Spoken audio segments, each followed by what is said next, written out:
Hello students, हम लोग आज 28 प्रारंभ करते हैं। तो इसमें हमें मैट्रिक्स ए फाइंड करना है। मैट्रिक्स ए फाइंड करने से पहले हम आपको दो अवयवों का गुणनफल दिलाते हैं। याद आपको मान लीजिए कि मेरे पास एक मैट्रिक्स ए जिसकी कोटि है m/n।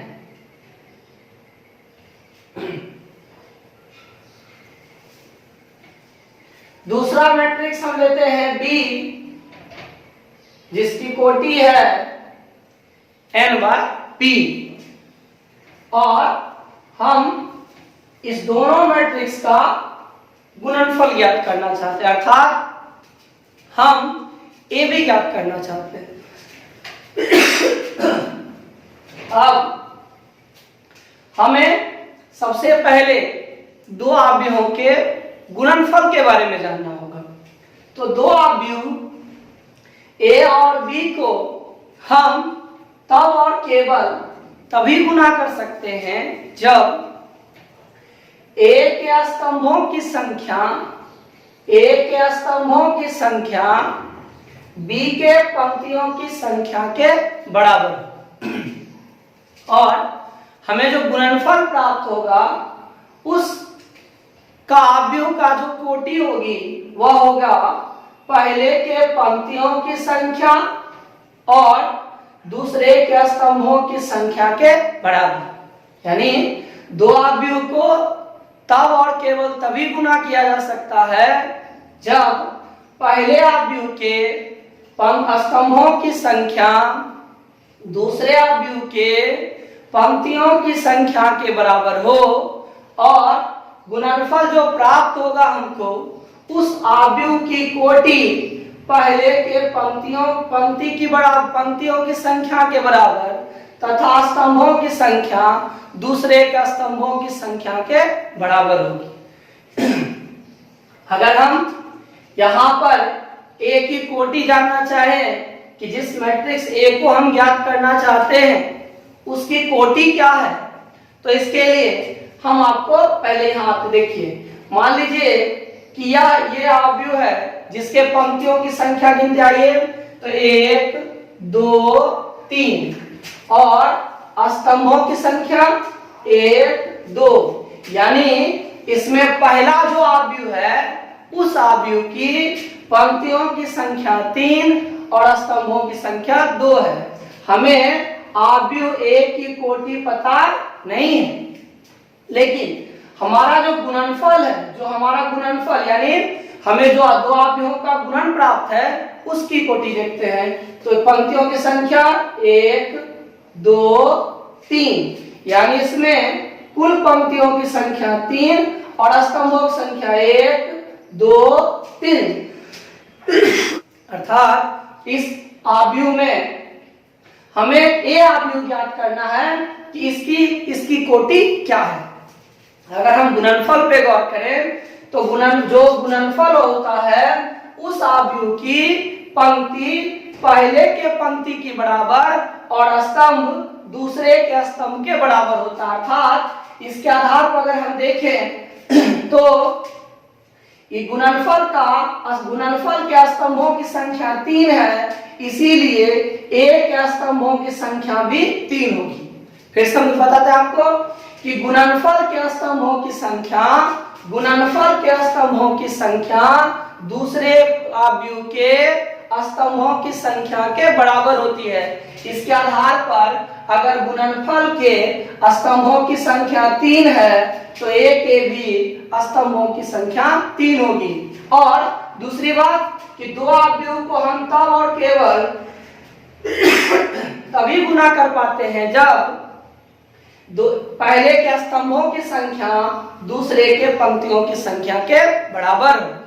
पहले के स्तंभों की संख्या दूसरे के पंक्तियों की संख्या के बराबर हो। यहाँ पर पहले के स्तंभ की संख्या 2 है, इसीलिए ए के पंक्तियों की संख्या भी 2 होगी। इस प्रकार से अवयव ए की जो कोटि होगी वह होगा 2/3। अब हमें अगर आव्यूह ए ज्ञात करना है तो हमें एक ऐसा आव्यूह मानना पड़ेगा जिसमें पंक्तियों की संख्या 2 हो और स्तंभों की संख्या 3 हो।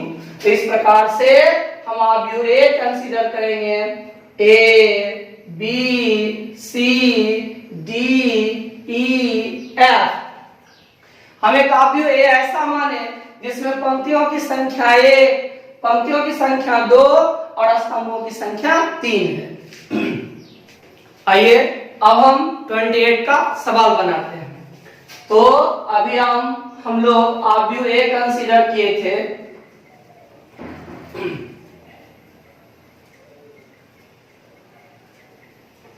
ए B C D E F,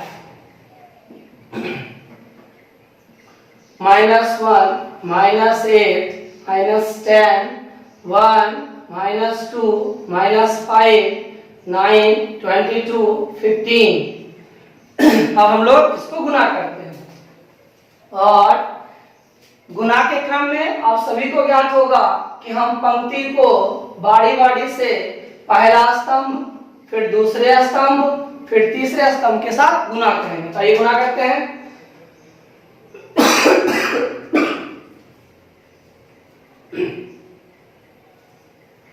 2a minus d, 2b minus e, 2c minus f। यानी पहला रो का पहले कॉलम के साथ, फिर पहले रो का दूसरे कॉलम के साथ, फिर पहले रो का तीसरे कॉलम के साथ, फिर इसी प्रकार से दूसरे रो का पहले कॉलम के साथ। तो ए, फिर बी, फिर सी, फिर यहाँ पे नीचे -3a plus 4d, -3a plus 4d, -3b plus 4e, -3c plus 4f।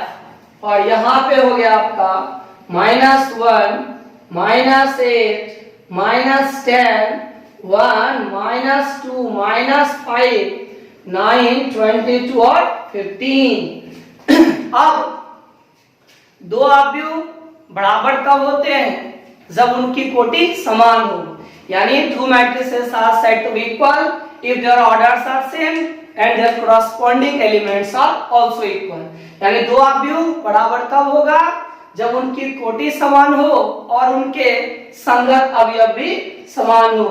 और अगर इसके आधार पर हम देखें तो हमारे पास यहां से अगर हम वैल्यू निकालें तो a का वैल्यू हो जाता है 1, b का वैल्यू हो जाएगा -2, c का -5 और अगर हम ऊपर से जाए तो 2a minus d equal to -1 और a का वैल्यू 1 तो 2 minus d equal to -1, 2 plus 1 equal to d और d is equal to 3।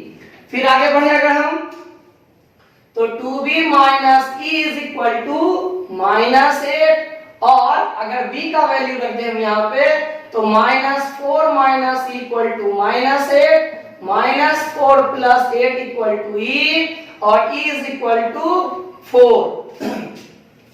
अगर हम इसमें आ जाएं तो 2c minus f equal to -10 और c का वैल्यू अगर सब्स्टिट्यूट करें हम तो -5 यानी -10 -f -10 plus 10 is equal to f और f equals to 0। और इस तरह से हम जो मैट्रिक्स A फाइंड करेंगे उस मैट्रिक्स में हम लिए थे A, B, C, D, E, F। अगर हम बारी बारी से यहाँ पर सभी का वैल्यू रख दें तो हमें मैट्रिक्स A फाइंड हो जाएगा। तो जिसमें A की जगह है 1, B की जगह -2, C की जगह -5, D का वैल्यू 3, E का वैल्यू 4, F का वैल्यू 0। और इस प्रकार से हमें ये आपको मैट्रिक्स A प्राप्त हो गया। अगले टाइप के सवाल के लिए आपको यह जानना होगा कि गणितीय आगमन सिद्धांत है क्या, यानी प्रिंसिपल ऑफ मैथमेटिकल इंडक्शन। और ये सारा चीज हम लोग 11th में ऑलरेडी पढ़ चुके हैं, लेकिन फिर भी हम आपको फिर से वापस सब कुछ याद दिलाते हैं कि कोई साध्य Pn, हम लोग एक प्रोपोजिशन जिसको हम लोग Pn मान लेते थे, कोई साध्य Pn जहां स्मॉल n क्या है तो नेचुरल नंबर है, तो कोई साध्य Pn सत्य होगा यदि यह निम्नलिखित दो शर्तों को माने। कैसा? तो पहला है कि Pn जो हो वह किसी भी कांस्टेंट पे, कांस्टेंट की जगह पर हम 1 रख सकते हैं, 2 रख सकते हैं, 3 रख सकते हैं, 4 रख सकते हैं, 5 रख सकते हैं, यानी कोई भी प्रोपोजिशन सत्य तब माना जाएगा जब वह किसी भी अचर मान पर सत्य हो, और दूसरा कि यदि हम Pm को सत्य माने तब हमें Pm+1 भी सत्य प्राप्त हो। अगर हम Pm को सत्य मान लें तब हमें Pm+1 भी सत्य प्राप्त हो, यानी अगर Pm सही हो तब Pm+1 भी सही हो। यानी गणितीय आगमन सिद्धांत के आधार पर हम किसी भी चीज को चेक करते हैं, उसके लिए सबसे पहले हम उस कथन को Pn मान लेते हैं, यानी जिसको हमको चेक करना होगा हम उसको Pn कंसीडर कर लेंगे, यानी Pn मान लेंगे, और मानने के पश्चात हम n के जगह पर पहला स्टेप में जाएंगे और हम n के जगह पर कोई भी एक अचर मान रख देंगे, जैसे 1, 2, 3, 4 वगैरह वगैरह। और अगर हम वहां देखते हैं कि LHS RHS के बराबर है, यानी दिया गया कथन अगर उस मान पर सत्य हो, अगर दिया गया कथन उस मान पर सत्य हो तो पहले स्टेप को सही माना जाएगा। फिर हम स्टेप नंबर दूसरे में जाएंगे और वहां पर हम Pm को सत्य मान लेंगे, और जैसे ही Pm मेरा सत्य होगा फिर हमें यह चेक करना होगा कि क्या Pm+1 भी सत्य साबित होता है। और अगर हम देखते हैं कि Pm के सत्य होने पर अगर Pm+1 भी सत्य साबित हो जाता है, इसका मतलब कि प्राकृतिक संख्या के प्रत्येक मान पर वह कथन सत्य होगा। अब आइए इसके आधार पर हम आपको कुछ सवाल बना के दिखाते हैं। तो चलिए हम लोग 37 से प्रारंभ करते हैं, जिसमें हमें दिया गया है कि A जो है वह मैट्रिक्स है 1 1 0 1 का। A जो है वह मैट्रिक्स है 1 1 0 1 का। तो हमें साबित करके दिखाना है कि a⁴n इक्वल टू जो होगा वह होगा 1 n 0 1, जहां n बिलोंग करता है किससे तो नेचुरल नंबर से। वही इसमें हम आपको सबसे पहले बोले कि जो भी साबित करना है उसको आप Pn मान लीजिए। लेट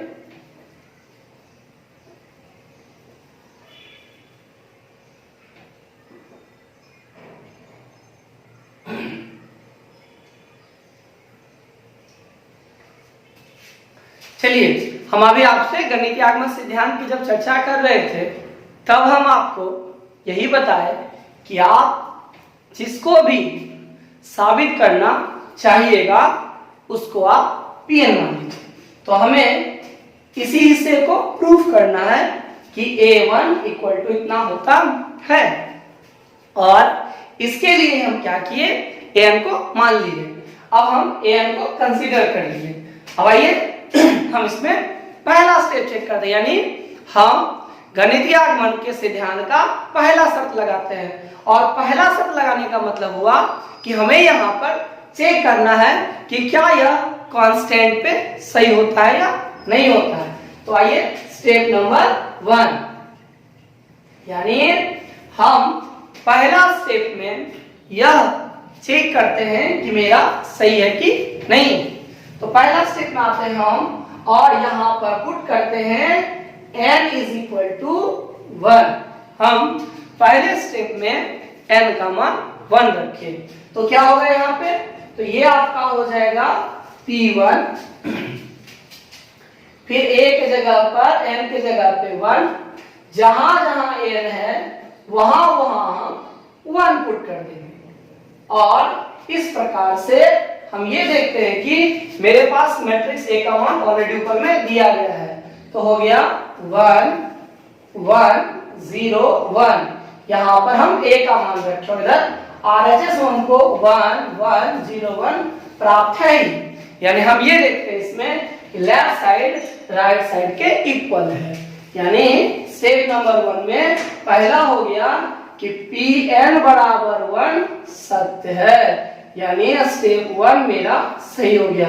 एक बात और, हम यहाँ पर n के जगह 2 भी पुट कर सकते हैं, तब हमें a स्क्वायर ज्ञात करना होगा। यानी इस मैट्रिक्स को हमको 2 बार गुना करना पड़ेगा। तो पहला स्टेप ये हुआ। अब आइए स्टेप नंबर 2, यानी हम अब दूसरे स्टेप में चलते हैं। तो पहला में हम क्या करते हैं कि एक फिक्स वैल्यू रखते हैं। अब हम दूसरे स्टेप में क्या करते हैं कि दूसरे स्टेप में जाके हम सबसे पहले m को सही मान लेते हैं। यानी माना कि लेट Pm इज ट्रू, माना कि Pm सत्य है, माना कि Pm सत्य है। और अगर Pm सत्य है तो Pm होगा क्या? तो जहां पे n रखा हुआ है वहां सब जगह पर हम m पुट कर देंगे। तो यहाँ Pn बराबर था a पर पावर n 1 n 0 1।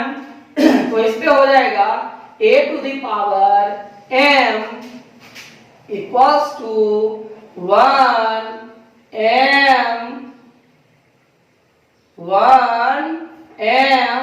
0 1। ये मेरा हो गया इक्वेशन 1। और अगर हम Pm प्लस 1 को अगर हम इसी के आधार पर माने कैसा है तो कैसा होना चाहिए, देखिए तो ये होगा Pm plus 1 a m plus 1, यहां से हो जाएगा 1 m प्लस 1 0 1।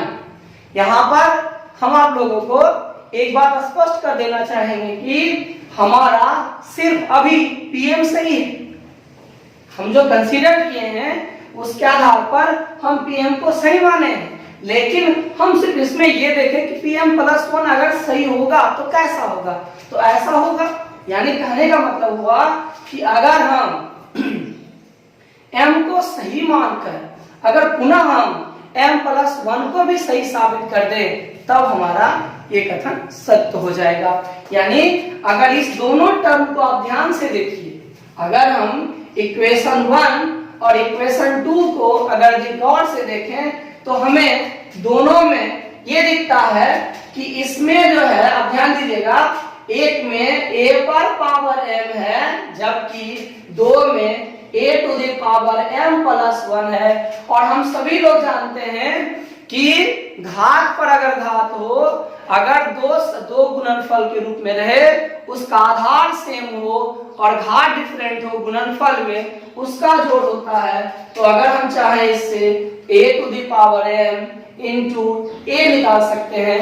और अगर हम इस दोनों को कंपेयर करें, यानी दोनों का हम तुलना करें, हमें ये दिखता है कि अगर हम इसमें a से गुना कर दे केवल, हमें ये दिखता है कि अगर हम इसमें केवल a से गुना कर दें तो हमें समीकरण 2 का LHS प्राप्त हो जाएगा। यानी इस टाइप के सवाल में हमें सिर्फ यह गौर करना होता है ध्यान से कि Pm और Pm प्लस 1 में किस प्रकार का चीज है। अगर गुना करने से प्राप्त होगा तो हम समीकरण 1 में दोनों तरफ गुना कर देंगे, अगर जोड़ने से प्राप्त होगा तो हम जोड़ देंगे, घटाने से प्राप्त होगा हम घटा देंगे। यानी जिस किसी संक्रिया के तहत हमारा समीकरण 1 का LHS समीकरण 2 के LHS जैसा बन जाए, वह क्रिया हम समीकरण 1 में करेंगे।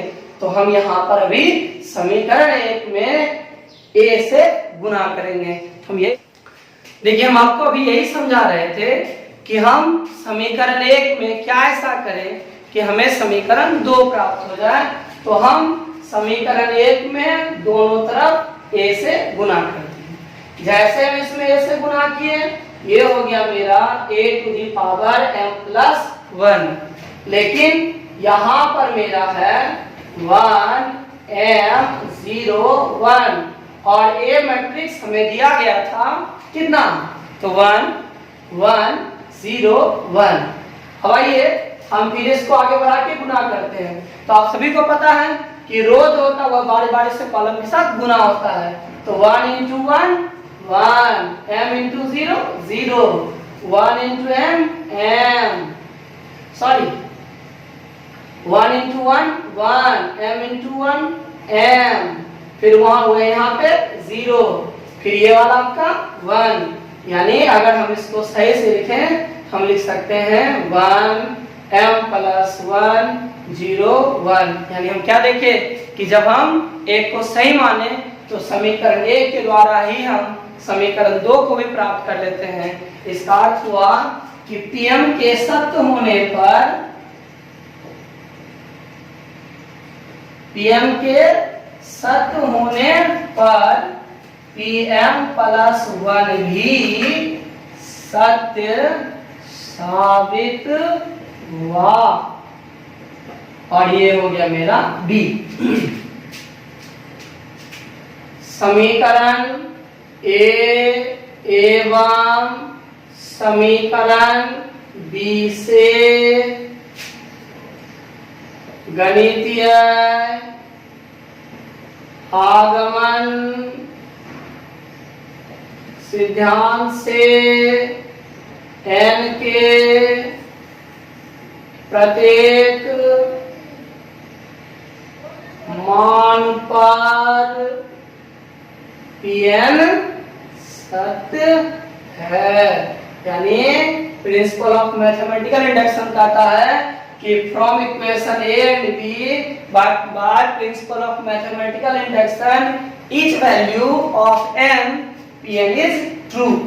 यानी इस प्रकार से हम सब इसको साबित किए। अब एक सवाल और बताते हैं। चलिए तो हम 39 नंबर प्रॉब्लम आपको उसी ढंग से बता रहे हैं, जिसमें दिया गया है कि यदि A is a diagonal matrix of A B C, यानी आपका A जो है वह विकर्णाभि है A B C, तो आपको साबित करना है A to the power n जो होगा वह होगा विकर्णाभि AN BN CN for all n belongs to natural number। यानी हमें आव्यूह A यहाँ पर विकर्णाभ्युह दिया गया है, तो सबसे पहले हम विकर्णाभ्युह मान लेंगे A को, यानी नॉट लेट, आइए देखते हैं।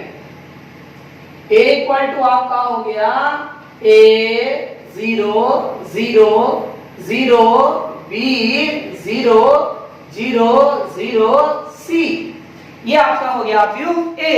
अब आइए हमारा जो हमें जो प्रूफ करना है उसको हम लोग क्या करते हैं, तो गणितीय आगमन सिद्धांत के आधार पर हमें जिस सवाल को साबित करना होता है उसको हम लोग क्या करते हैं, Pn मान लेते हैं। तो आइए हम लोग इसको Pn मान लेते हैं। तो लेट Pn आपका हो गया, Pn बराबर हो गया कितना, तो A पर पावर n, जहां पर इसका होगा A to the power n 0 0 0 B to the power n 0, फिर नीचे सिमिलरली 0 0 और C पर पावर n।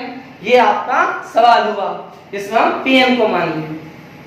अब अगर हमें फिर से हम आपको बताना है कि अगर हमें गणितीय आगमन सिद्धांत के प्रयोग करके इस कथन को सत्य साबित करना है, अगर हमें गणितीय आगमन सिद्धांत का प्रयोग करके इस प्रॉब्लम को, यानी हमको अगर इसे सिद्ध करना है तो हमें चीजों को 2 स्टेप में लेके चलना होगा।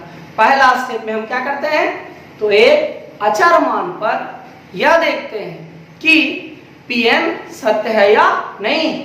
फिर दूसरा नंबर 2, उसमें हम क्या करते हैं, तो उसमें हम जाके देखते हैं कि अगर हम Pm को, किसको, Pm को, ये नहीं कि प्राइम मिनिस्टर, Pm, यदि हम Pm को सच मान लेते हैं तो हमें Pm+1 को भी सच साबित करना है, यही करना हमको।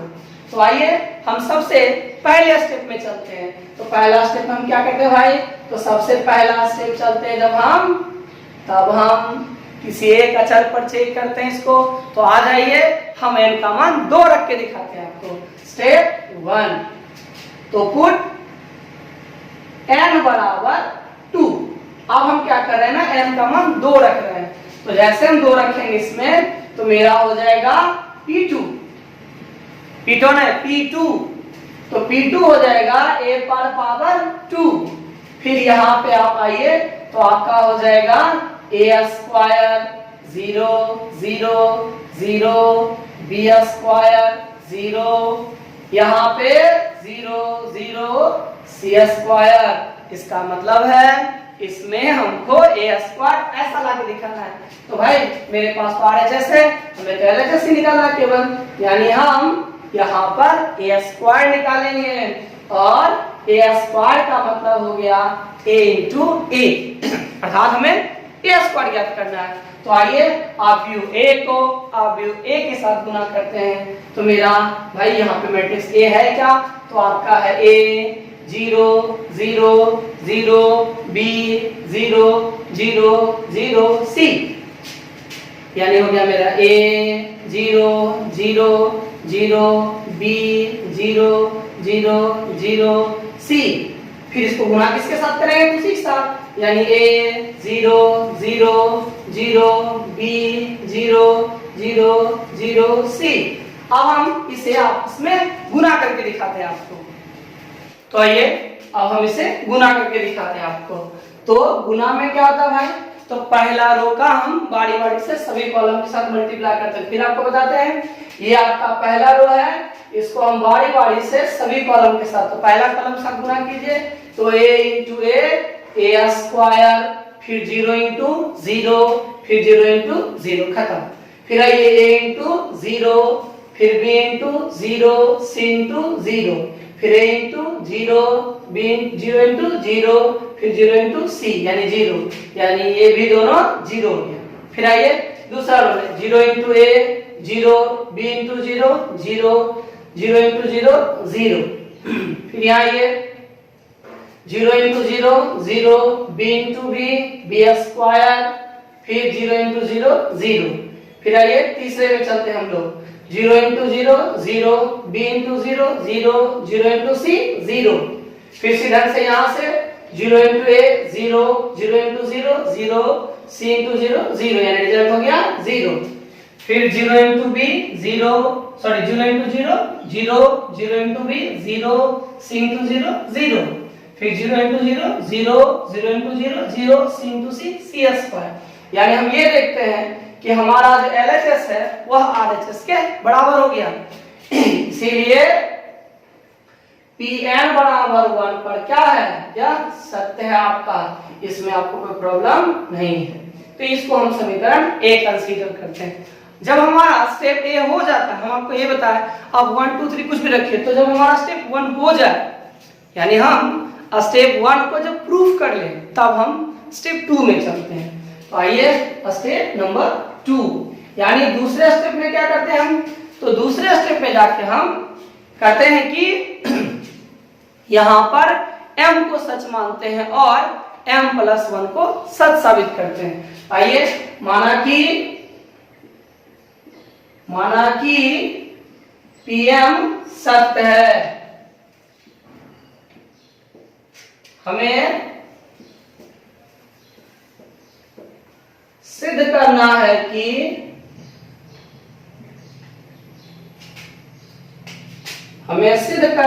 कि Pm+1 भी सत्य है। ये हमें प्रूफ करके दिखाना है। तो आइए सबसे पहले हम आपको n याद दिला देते हैं कि आप Pn को माने क्या थे। तो Pn जो था हमारा, उसमें हम लिखे थे a to the power n 0 0 0, b to the power n 0, फिर था हमारा 0 0 c to the power n। अगर हम इसमें n के जगह m रखें तो क्या होगा, तो Pm इक्वल टू हो जाएगा मेरा a पर पावर m, यानी जहां जहां n है वहां वहां m आ जाएगा। तो a पर power m, a to the power m 0 0 0 b to the power m 0 0 0 c to the power m, ये हो गया मेरा पहला। अगर हम pm प्लस 1 लिखें तो कैसा होगा, तो pm प्लस 1 जो होगा हमारा वह हो जाएगा a to the power m plus 1, और यहां मिलेगा हमें a to the power m plus 1 0 0 0 b to the power m plus 1 फिर 0, उसके बाद नीचे 0 0 c to the power m plus 1, यह हमें प्राप्त होगा। अब हम इसमें और इसमें अंतर फिर देखते हैं किसका है, तो यहाँ a पर पावर m है, यहाँ a पर पावर m प्लस 1 है। हम आपको यही कहते हैं, यहाँ के बाद सिर्फ आपको एक ट्रिक याद रखना है, वो ये है कि हमें इस दोनों को एक जैसा बनाना है, और दोनों को एक जैसा बनाने के लिए हम a से गुना करेंगे, किसमें, तो समीकरण 1 में। आइए, यानी समीकरण 1 को समीकरण 2 जैसा बनाने के लिए हमें दोनों तरफ a से गुना करना पड़ेगा, इसीलिए हम दोनों तरफ a से गुना किए, जिससे क्या हो गया मेरा, तो LHS हो गया a to the power m plus 1। अब आइए हम RHS में चलते हैं। आज हम आप सभी जानते हैं कि बारी बारी से गुना होगा, तो यानी a to the power m 0 0 0 b to the power m 0 0 0 c to the power m, यहाँ हो गया मेरा a 0 0 0 b 0 0 0 c। अब आइए इसको बारी बारी से लोग गुना करते हैं, तो हम क्या देखते हैं, हमें सबको, हम सभी लोग जानते हैं कि पंक्ति को हम बारी बारी से स्तंभों के साथ गुना करते हैं, यानी a इंटू a तो हो गया a पर power m plus 1, 0 into 0 0 0 into 0 0, फिर a into 0 b into 0 0 into 0, यानी अगर हम गुना करें तो हमें ऐसा प्राप्त होता है।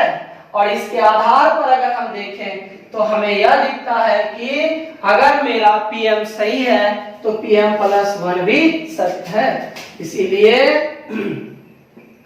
pm के सत्य होने पर pm प्लस 1 भी सत्य साबित हुआ, सत्य साबित हुआ। ये हो गया समीकरण बी।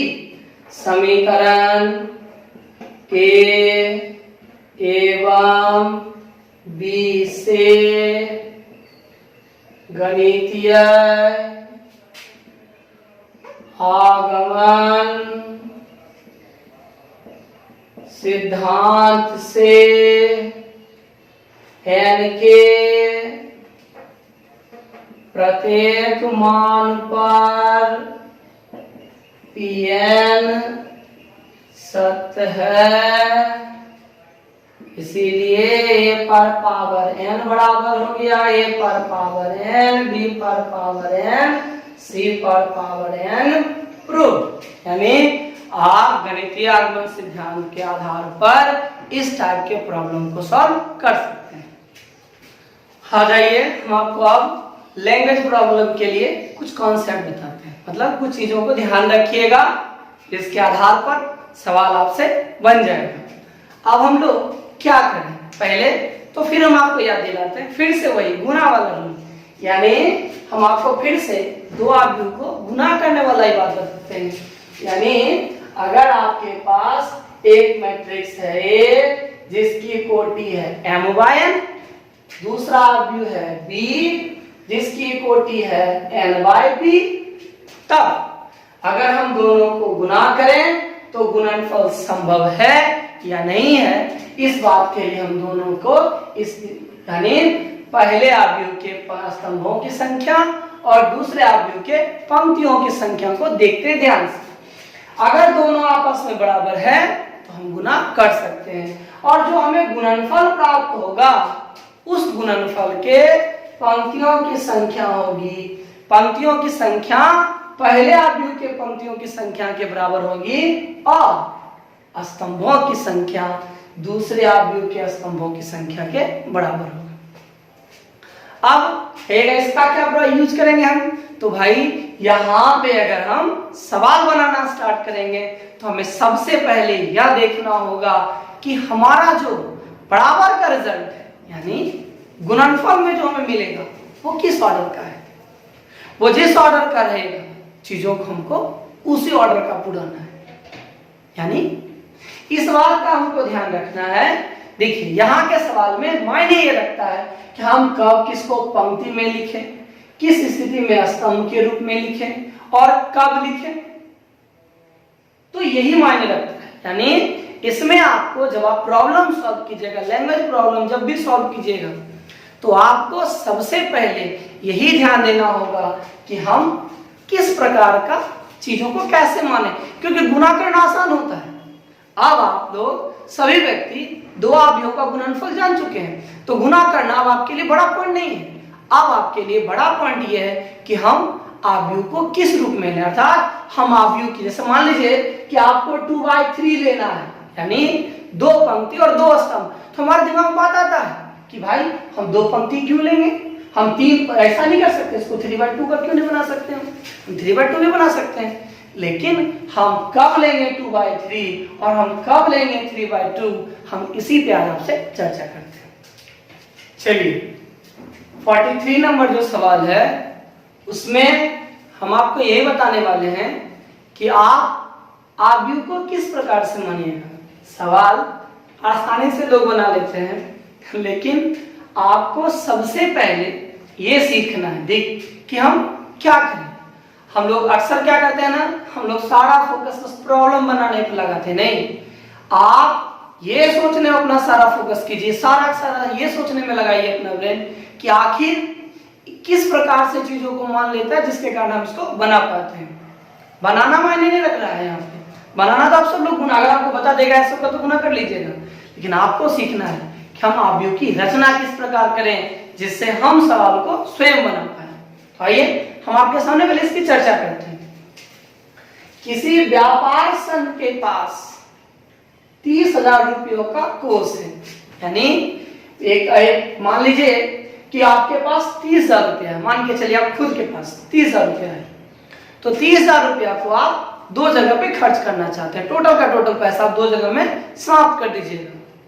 अगर मान के चलिए आप 30,000 रुपया में 21,000 रुपया एक जगह पे निवेश किए, तो बचा कितना आपके पास, तो 30,000 माइनस 21,000 बराबर 9,000 रुपया।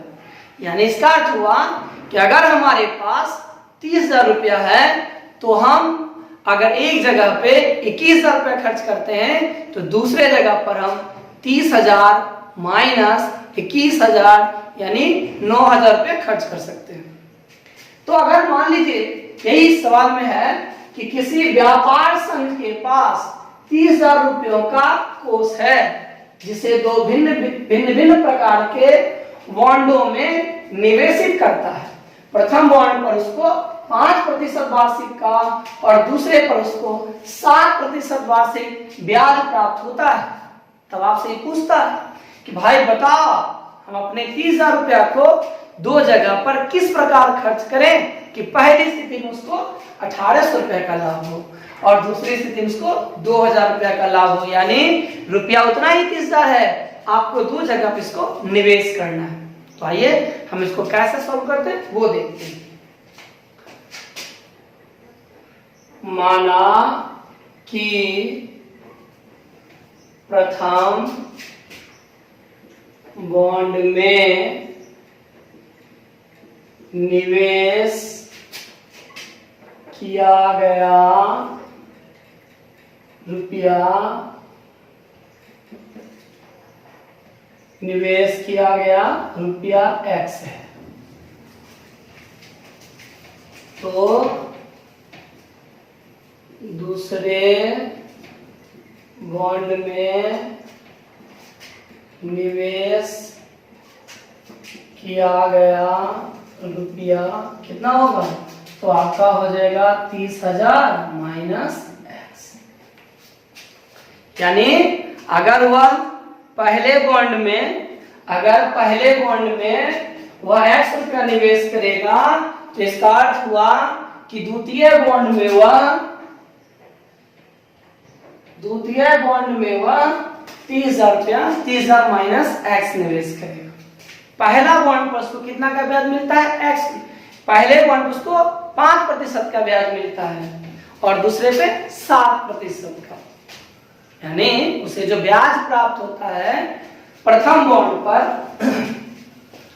वह प्राप्त होता है कितना, एक्स रुपया, और दूसरे 5% और दूसरे कितना, तो कुल रुपया का कितना 7%, यानी इस पर जितना निवेश किया गया उस पर 5% और इस पे 7%।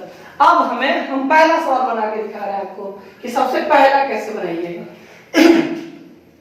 चूंकि हमें मैट्रिक्स के रूप में लिखना है दो, ध्यान रखिएगा, हम इस चीज को आव्यूह के रूप में लिखना चाहते हैं क्योंकि हमें आव्यूह के रूप में सॉल्व करना है। तो हमें प्राप्त करना है कितना, तो प्राप्त करना हमें 1800 रुपया पहला, यानी इसमें मायने ये रखता है, आपको इस बात का ध्यान रख के चलना होगा कि हम आव्यूह को उस प्रकार से लें ताकि हम गुना कर पाए, और इसके लिए आपको गुना का परिभाषा अपने दिमाग में रखना होगा। तो हम क्या देखते हैं कि हमारा जो परिणाम प्राप्त होता है उसकी पंक्तियों की संख्या 1 है और स्तंभों की संख्या भी 1 है। ध्यान से समझिए, हमें जो गुणनफल प्राप्त करना है उस गुणनफल में जो हमारा जो रिजल्ट है, जो परिणाम है, उसका अगर हम कोटि देखते हैं तो उसमें पंक्तियों की संख्या 1 है और स्तंभों की संख्या भी 1 है। और हम आप में से सभी लोग जानते हैं कि गुणनफल के पंक्तियों की संख्या पहले आव्यूह के पंक्ति के बराबर होता है, जबकि स्तंभों की संख्या दूसरे आव्यूह के स्तंभों की संख्या के बराबर। इसका मतलब यह स्पष्ट हो गया कि इसमें हमको पंक्तियों की संख्या 1 रखनी है और इसमें स्पष्ट हो गया कि स्तंभों की संख्या 1 रखनी है। अगर आप सोचिए, अगर हम इसमें पंक्तियों की संख्या 1 रखेंगे, इसका मतलब मेरे पास तो दो मटेरियल है, एक x एक 30,000 माइनस एक्स, तो हमें अगर पंक्ति 1 रखना होगा इसका मतलब है हमें स्तंभों की संख्या 2 चाहिए। यानी हम इसमें क्या करेंगे, तो इसमें हम लेंगे x और 30,000 माइनस एक्स। देख लीजिए, हम जो आव्यूह बनाए वो हो गया 1/2 अढ़क। अब दूसरा बात आता है हम इसमें कैसे रखें, किस आधार पर इसमें लिखे हम, तो यहाँ पर स्तंभों की संख्या 1 है, लेकिन हम जानते हैं कि दो आव्यूह को गुना करने के लिए पहले के स्तंभों की संख्या दूसरे के पंक्तियों की संख्या के बराबर होनी चाहिए। और इस आधार पर हम इसमें जो अवयव लेंगे, यानी इसमें हम पंक्तियों की संख्या 2 रखेंगे, तो पहला पे कितना भाई, तो 5% है और दूसरा कितना है, तो 7% है। याद रखिएगा, सवाल को अगर हम ध्यान से पढ़ें तो हर एक सवाल में ही जवाब होता है, यानी अब हम इसे आसानी से गुना कर सकते हैं। यानी x का कितना प्रतिशत भाई, तो 5% और प्लस 30,000 माइनस एक्स का भी कितना प्रतिशत, तो आपका हो गया 7%। बराबर आपको कितना चाहिए, तो 1800 रुपया पूरा करना चाहते हैं। यानी इसके आधार पर अगर हम देखें तो हम इसको अगर और सॉल्व करें तो x इंटू 5/100 और plus 30,000 minus x into 7/100 is equal to इधर होगा 1800। अगर ऐसा हम करेंगे तब हम जाके इसको सॉल्व कर पाएंगे, और तब हम सब जानते हैं कि दो आव्यूह यदि बराबर हो तो संगत अवयव समान होता है, और यहां से हमारा ये सॉल्यूशन प्रारंभ हो जाएगा।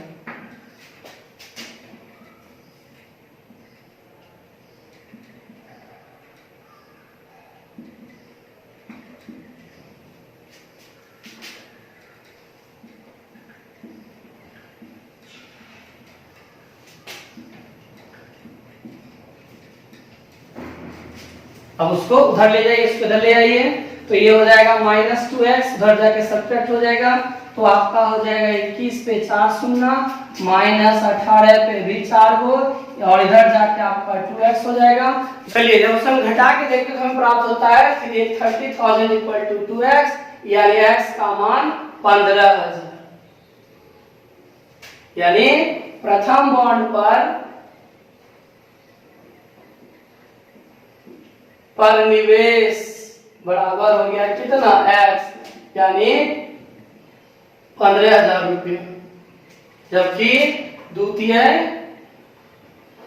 द्वितीय बॉन्ड पर निवेश तो यानी 30,000 माइनस x, यानी 30,000 माइनस 15,000 बराबर 15,000 रुपया। इसका मतलब हुआ कि ये सब पर इस प्रकार से हम देखते हैं कि यह बारी बारी से दोनों पर 15,000 रुपया निवेश करता है। अब जो दूसरा सवाल है उसमें बी, यानी वहां पे जहां हम 1800 रखे हैं वहां आपको केवल 2,000 रुपया रख के सॉल्व करना है।